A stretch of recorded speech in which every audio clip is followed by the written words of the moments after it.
Power doesn't announce itself. It waits until someone else admits it exists. At some point, something strange happened. You weren't trying to intimidate anyone. You weren't plotting, performing, or playing mind games. You were just living, thinking clearly and moving differently. And yet, someone eventually said it out loud, maybe half joking, maybe half nervous, that you're a psychological warfare master. That statement didn't come from fear of what you do. It came from discomfort with what you no longer do. Here's the quiet fact most people don't realize. Studies in behavioral psychology consistently show that people feel the highest level of threat not from aggression, but from unpredictability paired with emotional control. The human brain relaxes around chaos it understands. It panics around calm it cannot explain. That's why shouting feels familiar, but composure feels suspicious. You didn't raise your voice, you raised your level of internal order, and that shook the room. What really unsettled them wasn't your intelligence or your confidence. It was the moment they realized you stopped giving them access. No emotional entry point, no predictable reactions, no explanation they could twist later. You didn't shut them out dramatically. You simply closed the door quietly and kept living your life. That's when confusion set in. Confusion always comes before respect or resentment. There's also a slightly funny part to this, whether people admit it or not. The same individuals who used to underestimate you are now busy narrating your every move like amateur analysts in a low-budget documentary. You became strategic the moment you stopped being convenient. Funny how that works. This isn't about manipulation or control. It's about what happens when someone masters their inner world so well that it accidentally disrupts everyone else's. When self-discipline looks like strategy, when boundaries look like tactics, when peace of mind gets mistaken for a calculated plan. So if you've ever watched someone slowly realize they can't read you anymore, and then nervously label you something dramatic to make sense of it, this isn't coincidence. This is the unspoken psychology behind why self-mastery gets mistaken for warfare, and why your presence alone started forcing admissions nobody planned to make.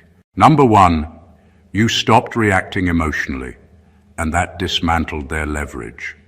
At first, nobody noticed it. That's the funny part.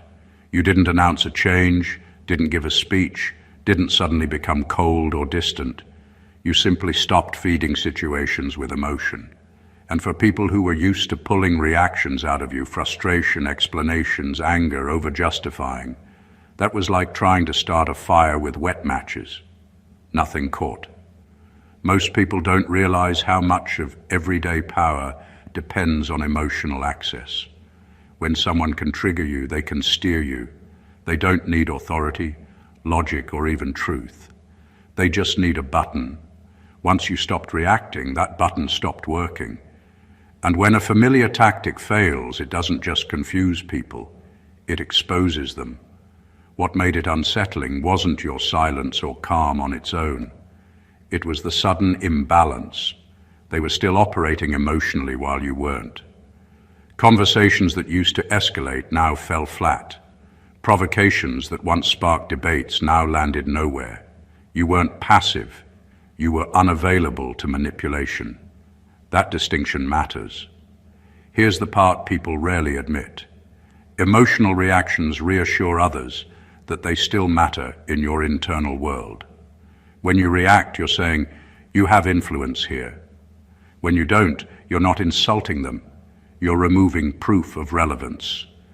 That hits deeper than anger ever could. They began to feel naked. Their sarcasm sounded louder than intended. Their pressure felt obvious. Without your emotional response to mask it, their behavior stood alone, exposed and awkward. And the moment someone sees themselves clearly without the cover of your reactions, discomfort follows fast. You didn't become detached from life. You became selective with your energy. You chose response over reaction. You paused. You thought.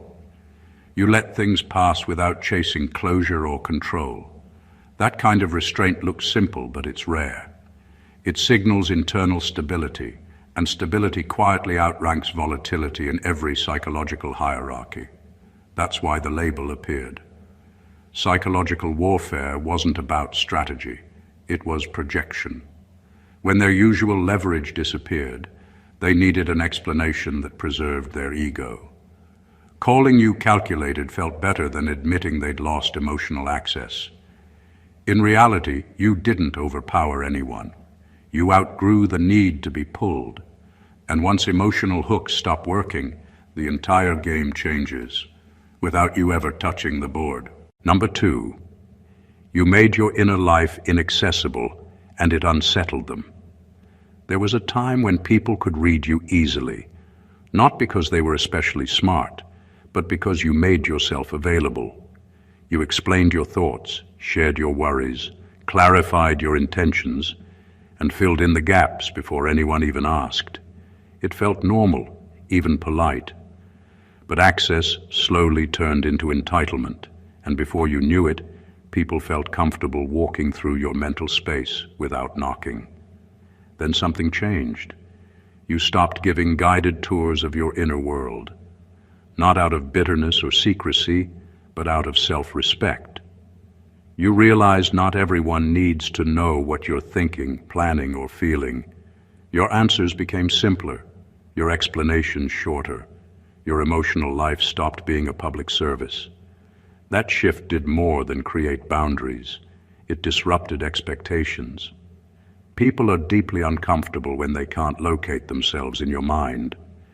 They want to know where they stand, not out of care, but out of control. When you stopped offering that reassurance, they felt unsteady.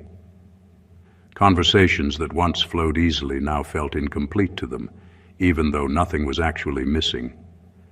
What unsettled them most was the absence of clues, no emotional breadcrumbs, no oversharing they could reinterpret later, no mental access they could use to predict your moves. You weren't hiding, you were containing, and containment signals maturity, even if people don't have the language for it. Without access to your inner life, they had to sit with their own assumptions. That's when discomfort grew. People project when they lack information. They fill silence with stories, motives, and narratives that say more about them than you. Suddenly, you were hard to read, different, or strategic, not because you changed who you are, but because you stopped explaining yourself to be liked. Here's the uncomfortable truth. Emotional transparency is often confused with honesty, but they're not the same thing. You can be honest without being exposed. When you learned that difference, your presence shifted. You became grounded, centered, and less available to influence. That's why they felt unsettled. Access creates familiarity, and familiarity creates comfort. When access disappears, people lose their footing. Your inner life became private territory, and privacy, to someone used to entry, feels like resistance. You didn't build walls, you built depth, and depth makes people realize how shallow their reach really was. Number 3, you learned their patterns faster than they realized. Humans are creatures of habit, and most people move through life thinking their routines, reactions, and strategies are invisible. They believe they are unpredictable, clever, or untouchable. The truth is, patterns reveal themselves quickly if you know where to look, and once you see them, you can predict more than they intend to show. That's exactly what happened. You weren't trying to be clever. You were simply paying attention, noticing repetitions, timing, and triggers. And while they assumed they were studying you, the roles had quietly reversed. They didn't notice at first. A pause here, a repeated phrase there, a small tell in their tone, tiny signals that everyone else ignores. But you were observing, memorizing, and internalizing. You began to anticipate their moves before they even made them, and that anticipation changed your behavior subtly. Conversations flowed differently because you weren't reacting in the old ways. You weren't reacting at all, at least not in the predictable ways they expected. And that is disorienting for anyone who thrives on manipulating responses. What made it even more unsettling was that this wasn't obvious. You weren't pointing out their weaknesses or calling them out. You simply behaved as if their moves didn't affect you, even when you had already figured them out. There is a quiet terror in realizing someone sees the invisible threads you thought were hidden. They start to second-guess themselves, overthink every gesture, and feel their control slipping without understanding why. The real power here is subtle. Learning patterns isn't about winning a confrontation. It's about knowing the terrain before they even realize it exists. Once you've mapped their tendencies, you can navigate interactions effortlessly, making it appear as though you are untouchable or omniscient. And to someone used to being in control, that reads like strategy, genius, or even intimidation, when in reality it's just observation applied consistently. You didn't need theatrics, you didn't need to announce it, you simply understood them better than they understood themselves, and that alone reshaped the entire dynamic. Once patterns are seen and held silently, the game changes, and the players don't even know the rules have been rewritten. Number 4, you stopped arguing facts and started exposing motives. Most people think winning a conversation is about proving who's right or who knows more. They assume logic and facts are weapons, and so they line up arguments like soldiers. But you discovered something far more powerful. People are terrified of having their motives exposed. Facts can be debated, numbers can be twisted, and stories can be reinterpreted. Motives, however, reveal intent. And intent is uncomfortable because it touches the part of ourselves we rarely admit exists. You didn't confront them head-on with accusations. You didn't point fingers or deliver a verdict. Instead, you responded to the why behind their actions. You noticed the subtle shifts, how their words were designed to provoke, how their compliments came with hidden critiques, how their stories were more about saving face than sharing truth. By addressing the underlying reason, you bypassed surface arguments entirely. Facts became irrelevant because their own intentions were staring them in the face, reflected back with precision they couldn't ignore. This is where most people get unsettled. They are used to controlling the narrative through visible means, debating points, proving expertise, or creating confusion. When someone targets motives instead, it's like holding a mirror to their hidden strategy. Suddenly, their manipulations are obvious not to outsiders, but to themselves. And that is far more destabilizing than losing a debate, because losing a debate is temporary, but confronting your own hidden motives is existential. You didn't need drama to do this. You didn't need to raise your voice or deliver monologues. By remaining composed and focused on intention rather than surface facts, you forced them into a position of self-recognition. They realized that everything they thought was hidden was visible, and there was no clever way to defend it. What's remarkable is that this approach doesn't just shift power in the moment, it rewires perception. People start treating you differently because your attention feels surgical. You are no longer debating facts, you are illuminating truth.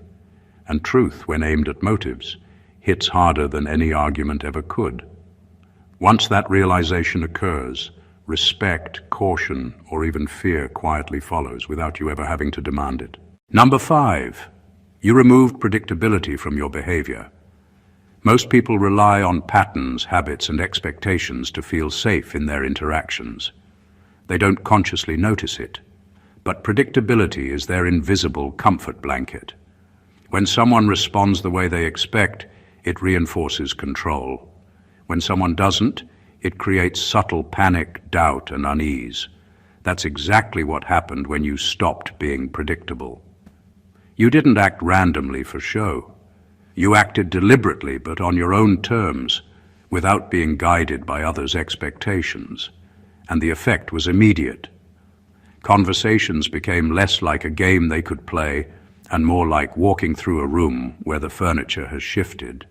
They weren't sure where to lean, what to say, or how to respond. Every tactic they relied on, provoking anger, triggering guilt, applying pressure, stopped landing the way it used to.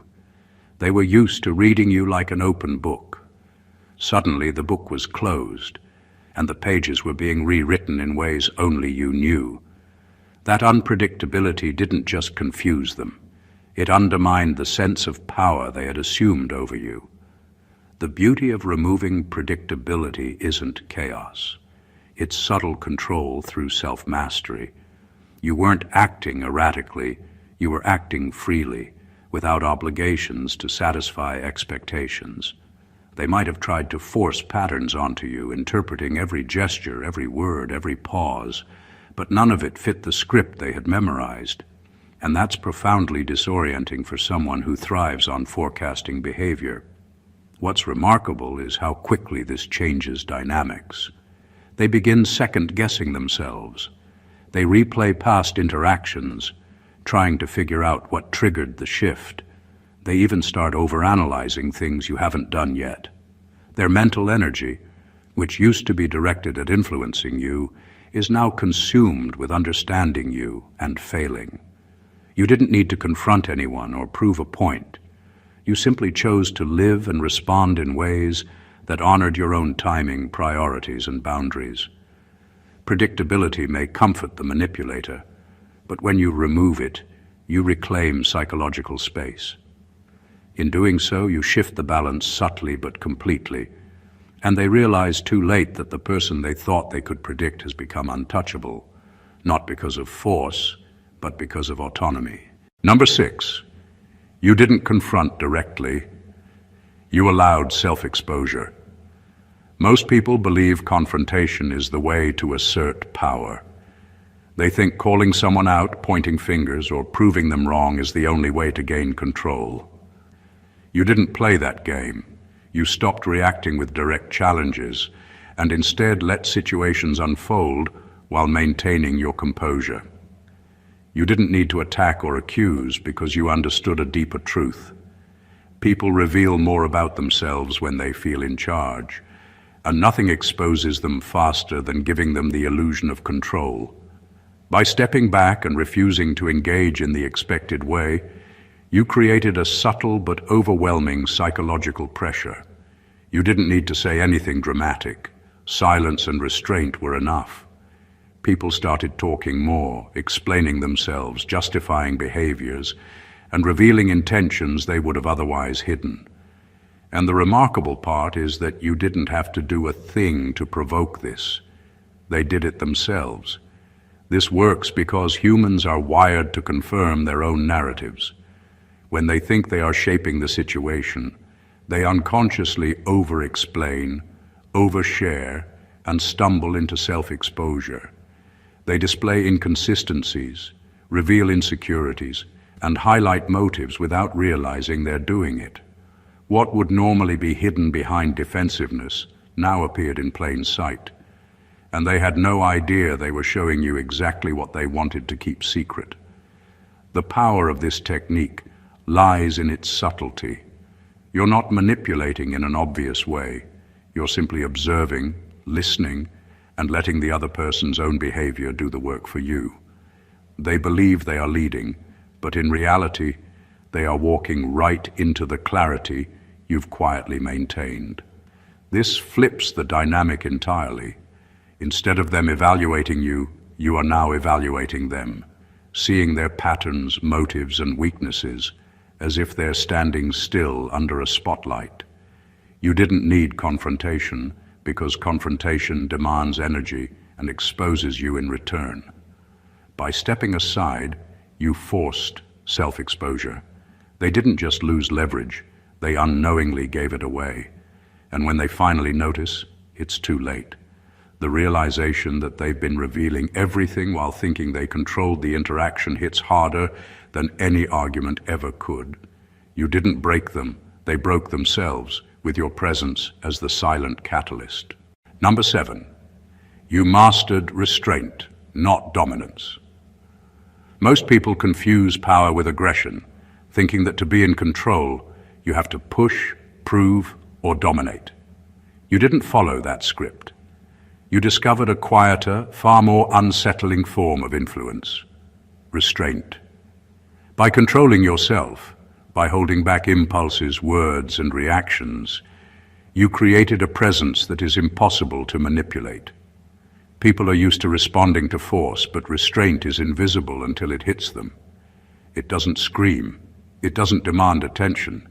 Yet it commands more authority than any overt act of dominance ever could. Restraint works because it flips the expected dynamic. When someone is aggressive, manipulative, or trying to provoke, they assume you will react in kind. They rely on your predictable emotional responses to validate their control.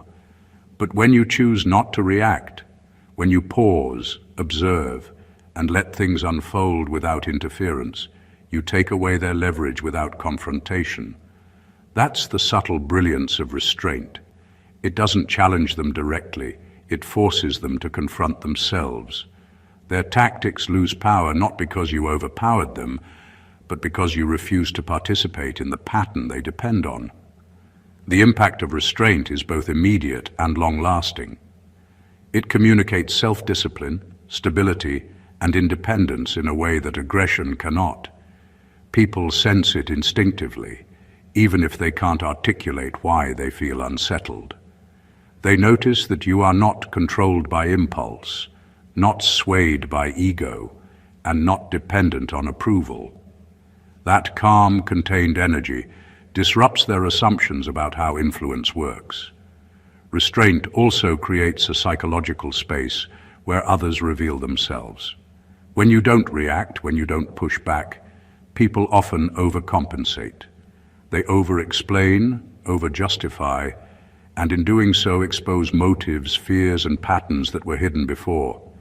You become a silent mirror, and what they see is far more revealing than anything you could have forced out of them. Mastering restraint is not about winning arguments or asserting dominance. It's about owning yourself fully.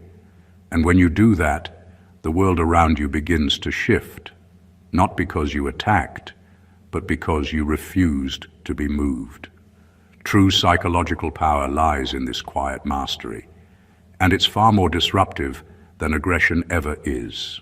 Number 8, you refuse to compete for validation. Most people live their lives seeking approval without even realizing it. They shape their words, actions, and even thoughts around what others will accept, admire, or approve. That constant chase creates invisible chains, and anyone who notices them can pull, prod, and manipulate at will. You stopped playing that game. You refused to compete for validation, and in doing so, you instantly changed the rules of interaction. Suddenly, you were no longer participating in someone else's hierarchy. You were operating on your own terms. Refusing validation isn't about arrogance or being unfeeling. It's about understanding that your sense of worth comes from inside, not from applause or acknowledgement. When you stop seeking approval, your behavior stops feeding the expectations of others. People who thrived on your need to be liked, understood, or recognized suddenly find themselves powerless. Their influence depends on your participation, and when you remove that, the structure they relied on collapses quietly, almost invisibly. The subtle power in this is often underestimated. People notice it immediately, even if they can't put it into words. They may start trying harder, being louder or more persuasive, but the truth is, you're no longer a target. They're just talking to themselves. That creates an odd mix of confusion and respect. They realize that your choices, your reactions, and your presence are no longer theirs to shape. Their old leverage doesn't work, and their assumptions about your behavior fall apart. What's fascinating is how liberating this feels internally. When you stop competing for validation, you also stop wasting energy on unnecessary battles. Conversations, interactions, and conflicts lose the exhausting tension of trying to win approval. Instead, you operate from clarity and self-possession, which is far more intimidating than argument or force. People eventually notice. They start labeling you strategic, unshakable, psychologically sharp. But what they're really seeing is a person who has mastered self-recognition. You didn't have to prove anything to anyone. By refusing validation, you revealed a quiet dominance that can't be claimed or challenged. It's the kind of power that doesn't announce itself, yet leaves a permanent impression on everyone who thought they could control it. Number 9. You stayed calm where emotional reactions were expected. Most people rely on emotional reactions to measure power. Anger, frustration, panic. These are the signals others expect, the predictable pulses that allow them to gauge influence and control. You didn't give them that. In moments where they expected fireworks, outbursts, or defensiveness, you remained calm, composed, almost unshakable. That calm wasn't emptiness or passivity. It was an active, deliberate state of control. And that simple shift unsettled everything around you. Staying calm in high-pressure or provocative situations does more than signal self-control. It dismantles their assumptions. People are used to chaos and reactivity because that's the environment they operate in themselves. When someone refuses to meet them on that level, it throws off their internal map. They start overthinking their approach, second-guessing their strategy, and questioning whether they actually understand the dynamics at all. That uncertainty, invisible to the casual observer, is a form of quiet dominance. What makes this powerful is how it redirects attention. Instead of focusing on you or trying to manipulate you, they focus on themselves. They notice their own impatience, overreactions, and illogical impulses. Your calm acts like a mirror, reflecting the chaos they expected to provoke back onto them. It forces self-awareness, discomfort, and often hesitation. They may never admit it, but they recognize that your stability is a kind of force they cannot penetrate. Calmness also communicates confidence without words. It says that you are grounded, that your decisions are considered, and that your presence is independent of their influence. While they scramble to provoke or destabilize, you operate from a place of clarity and certainty. The subtlety here is genius. No one can argue with composure. No one can attack serenity directly without revealing their own instability. By staying calm where reactions were expected, you shifted the power quietly but completely. The momentary restraint becomes long-term influence. People start treating you differently, not because you demanded it, but because your composure makes them realize their usual tools no longer work. That kind of presence isn't taught, it's mastered, and once it's recognized, it leaves a lasting imprint on everyone who encounters it. Number 10. You allowed discomfort to exist without fixing it. Most people can't stand discomfort. They rush to fill silence, smooth tension, or provide answers, even when none are needed. That constant need to fix situations is a form of dependence. You, however, stopped doing that. You allowed discomfort to exist without interference. You didn't apologize for it, explain it away, or try to make others feel better. You simply let it be. And that simple act shifted the entire dynamic. Allowing discomfort doesn't mean cruelty. It means presence. It means observing without panicking, letting reality settle, and refusing to step into someone else's nervousness or insecurity. When people are uncomfortable, they crave resolution. When you deny them that shortcut, they are forced to confront themselves instead of escaping into distraction. Their unease grows, but it's not directed at you. It's directed inward, where it hurts the most. The power in this comes from restraint and observation. Most attempts to control others rely on action, words, or influence. You demonstrated that true influence often comes from inaction.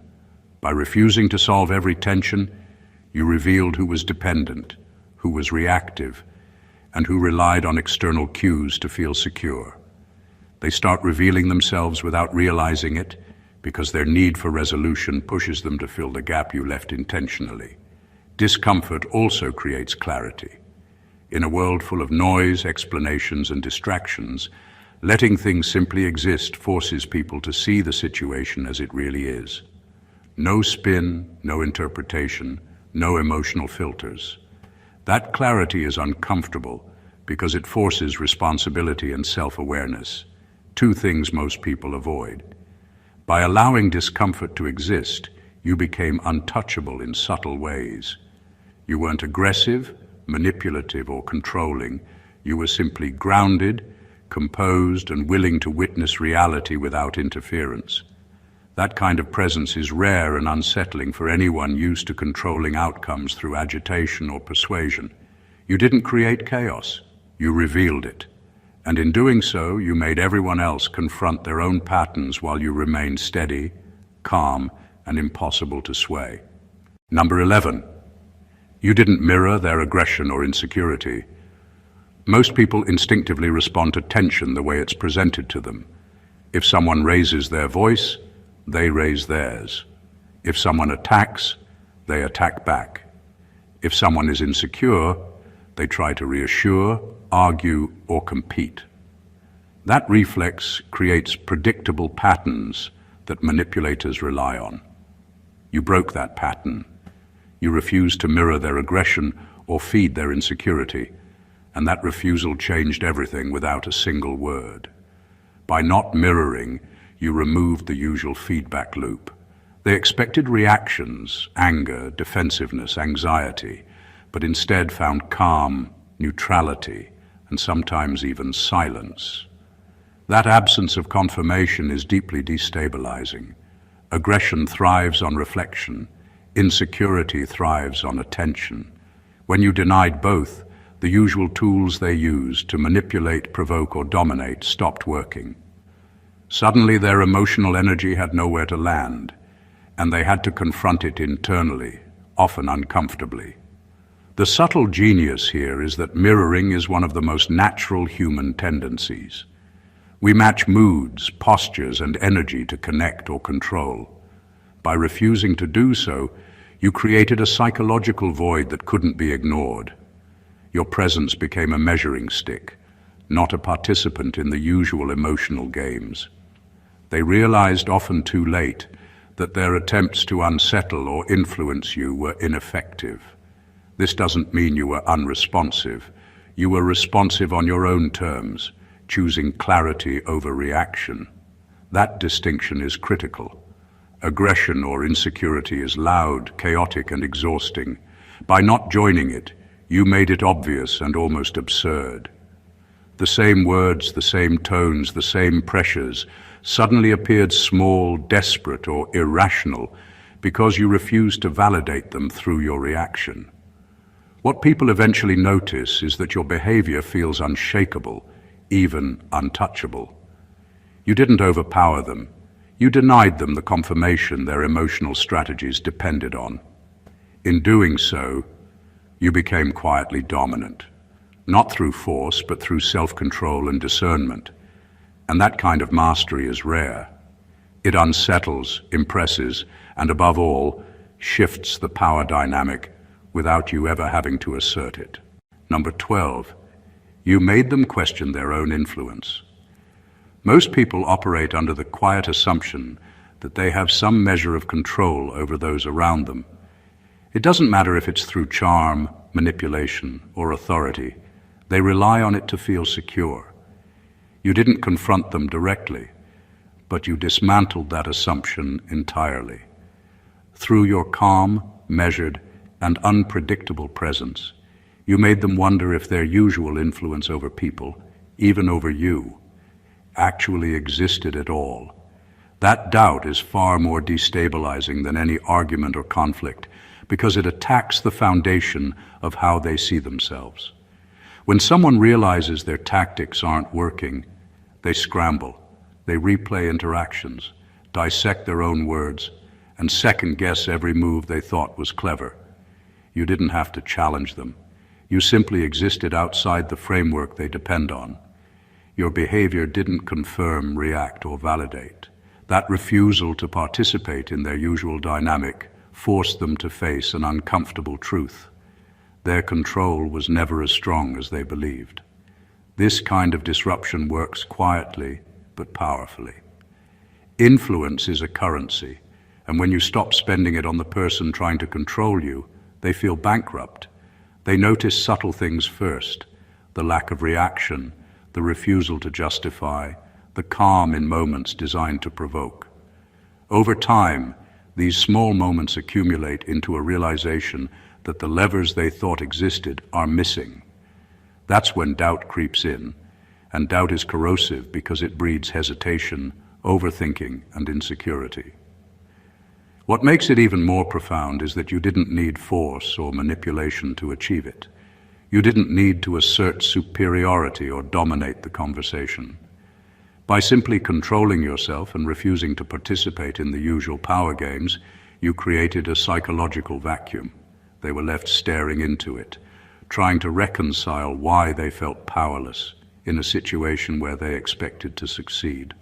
The irony is that influence is only real when it is recognized by the other person.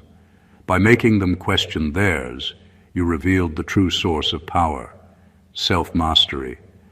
Once that realization hits, everything changes. They may try harder, react differently, or even mask their unease. But underneath, they know that the game they thought they were winning is no longer theirs to play. Number 13, you operated from self-containment, not performance. Most people measure influence by how loudly they can be seen or how convincingly they can perform. They believe control comes from gestures, words, and actions meant to impress, intimidate, or persuade. You didn't play that game. You operated from self-containment. Your sense of power and stability came from within, not from the reactions you provoked in others. That difference is subtle but seismic. People can imitate performance, but self-containment is unmistakable, and it cannot be faked. Self-containment shows itself in quiet ways: a steady tone of voice when everyone else is flustered, an unshaken posture when tension rises, a focus on clarity when confusion swirls around you. You didn't need to assert dominance because your inner equilibrium communicated authority on its own. People noticed that you were present, fully grounded, and not dependent on approval, applause, or the validation of others. That made them uneasy in ways that performance never could. They realized that no clever trick, emotional push, or subtle manipulation would get a predictable result from you anymore. What makes self-containment so powerful is that it exposes the superficiality of others. People who rely on performance, whether charm, aggression, or dramatics, look desperate when faced with someone whose energy is self-contained. Your presence becomes a mirror, showing them how much of their influence depends on external reactions, and that reflection is rarely comfortable. They see their patterns, their insecurities, and their dependence on others' responses, all without you saying a word. Another layer of power lies in permanence. Performance fades. It requires constant upkeep and attention. Self-containment doesn't. Once you've anchored yourself internally, no external chaos can shake you. You no longer need to prove, manipulate, or perform. You simply exist, and that existence carries weight because it doesn't bend to anyone else's narrative. By operating from self-containment, you shifted the dynamic completely. Influence now emanates from your presence, not your actions. People notice it instinctively, even if they can't articulate why. That kind of power doesn't demand recognition. It commands it quietly, and once it's felt, it leaves an indelible impression. Number 14. You didn't try to control them. You controlled yourself. Most people confuse influence with manipulation. They think power comes from steering others, controlling outcomes, or bending situations to their will. You didn't fall into that trap. You understood that the real game isn't about others, it's about mastery over yourself. By controlling your thoughts, reactions, and emotions, you created an invisible authority that no one could touch, predict, or challenge. That's what makes it terrifying and fascinating to people who thought they could manipulate you. Controlling yourself doesn't mean suppressing feelings or pretending to be calm. It means being fully aware of your impulses and choosing when and how to act. It means knowing your priorities, understanding your triggers, and refusing to let someone else dictate your internal state. That quiet mastery transforms interactions. Suddenly, you are no longer participating in the chaos others rely on to feel dominant. They throw their usual tactics at you: provocation, guilt, manipulation, even charm, and nothing lands because you are operating from an unshakable center. The effect is subtle but undeniable. People around you begin to feel exposed. They sense that their attempts to push, provoke, or influence are useless. Their usual levers of control vanish because you are not reacting predictably. They are left to confront their own intentions, insecurities, and patterns without the usual validation that comes from seeing a response. That reflection is unnerving. They may laugh it off, rationalize it, or even try harder. But the truth is, you've removed their power without needing to claim any. Self-control also communicates strength in ways words cannot. It signals discipline, awareness, and independence. People instinctively respect it, even if they can't explain why. It creates the rare combination of calm authority and invisibly felt dominance that doesn't require demonstration. You didn't need to prove anything, perform any strategy, or fight any battle. By simply mastering yourself, you change the rules of engagement. In the end, this is the ultimate psychological advantage. Those around you may think you're a master of strategy or manipulation, but the truth is simpler and far more powerful. You didn't need to control them because you controlled the only thing that truly matters: you. And once that control exists, everything else falls into perspective, leaving others to realize that influence is not granted, it is earned through self-mastery. Conclusion: the truth is simple, yet few ever truly grasp it. Real psychological power doesn't come from forcing others, winning arguments, or controlling situations. It comes from mastering yourself. Every subtle shift, the calm when chaos was expected, the restraint when others demanded reaction, the refusal to compete for validation, the quiet observation of patterns, wasn't about manipulation. It was about self-possession. By controlling your thoughts, reactions, and inner world, you created a presence so grounded that others could no longer predict, provoke, or influence you. They weren't defeated by force. They were confronted by clarity, consistency, and self-containment. What emerges from all of this is a profound understanding of human behavior. People are shaped by expectations, emotional triggers, and their assumptions about others. When you remove yourself from those predictable dynamics, you disrupt their sense of control. They reveal themselves, question their influence, and stumble over motives they can no longer hide. And while they panic internally, your power quietly grows. It isn't flashy, it isn't loud, and it doesn't demand recognition, but it leaves a lasting imprint. Being a psychological force is not about what you say or do. It's about what you allow to happen around you without losing your balance. It's about observing, containing, and responding on your own terms. It's about showing that true mastery is silent, measured, and unwavering. That is the difference between temporary influence and lasting authority, the kind that others recognize instinctively, even if they cannot fully articulate it. If you want to internalize this level of presence, start with yourself.